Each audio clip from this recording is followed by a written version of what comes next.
नमस्कार, सुखी जीवन या यूट्यूब चॅनलमध्ये मी तुमच्या मनापासून स्वागत करते। उद्या आहे पिठोरी अमावस्या, दर्श अमावस्या म्हणजेच बैलपोळा। तर उद्या अमावस्येच्या दिवशी जर तुम्ही काही छोटे मोठे उपाय केले तर यामुळे तुमच्या आयुष्यातील ज्या काही अडचणी आहेत, दुःख आहे, दारिद्र्य आहे, त्याचबरोबर तुमच्या घरामध्ये नकारात्मक शक्तीचा वास असेल तर हे सर्व निघून जाण्यासाठी मी तुम्हाला काही उपाय सांगणार आहे। अगदी छोटे मोठे आहेत।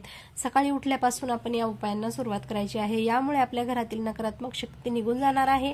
त्याचबरोबर आपण खूप कष्ट करत असू तरी देखील आपल्याकडे पैसा टिकत नसेल, केलेल्या कामाला यश मिळत नसेल तर अशा सर्व समस्यांवरती हे जे छोटे छोटे उपाय आहेत ते तुम्हाला नक्कीच उपयुक्त ठरणार आहेत। तर सकाळी उद्या उठल्यापासून आपण आपलं घर स्वच्छ, अंगण, मुख्य दरवाजा आहे ते स्वच्छ करून घ्यायचा आहे। त्याचबरोबर आपल्या मुख्य दरवाजावरती छान असं स्वस्तिक काढून घ्यायचं आहे, गंगाजल शिंपडायचं आहे। त्याचबरोबर आपण आंघोळ करताना आपल्या आंघोळीच्या पाण्यामध्ये गंगाजल टाकायचं आहे। गंगाजल नसेल तर थोडंसं खडा मीठ आणि हळद टाकून आपण आंघोळ करायची आहे। त्याचबरोबर आपल्या मुलांना देखील याच पाण्याने, आपल्या घरातील प्रत्येक सदस्याने या मीठ आणि हळदीच्या पाण्याने आंघोळ करायची आहे। यामुळे आपल्यामध्ये जी काही नकारात्मकता आहे ती निघून जाते, आपल्या घरामध्ये जी काही निगेटिव्हिटी असते ती देखील निघून जाते।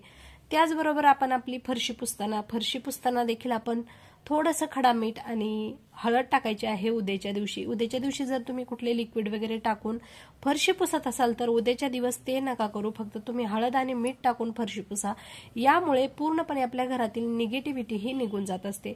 त्याचबरोबर तुम्ही संध्याकाळच्या वेळेस आपल्या मुख्य दरवाजाच्या बाहेर अगदी छान असं थोडंसं हवन करायचं आहे। म्हणजेच आपण 2-3 लवंग, एक दालचिनीचा तुकडा, त्याचबरोबर थोडंसं तूप हे टाकून आपण छान असं आपल्या मुख्य दरवाजाच्या बाहेर हवन करायचं आहे। यामुळे काय होत असतं, आपल्या घरावरती जी काही कोणाची वाईट शक्ती पडत असते ती निघून जाते। त्याचबरोबर निगेटिव्हिटीचा जो वास आहे तो देखील निघून जातो। अगदी हे छोटे मोठे उपाय तुम्ही नक्की करा, त्यामुळे तुमच्या आयुष्यातील दुःख, दारिद्र्य या ज्या गोष्टी आहेत त्या संपणार आहेत।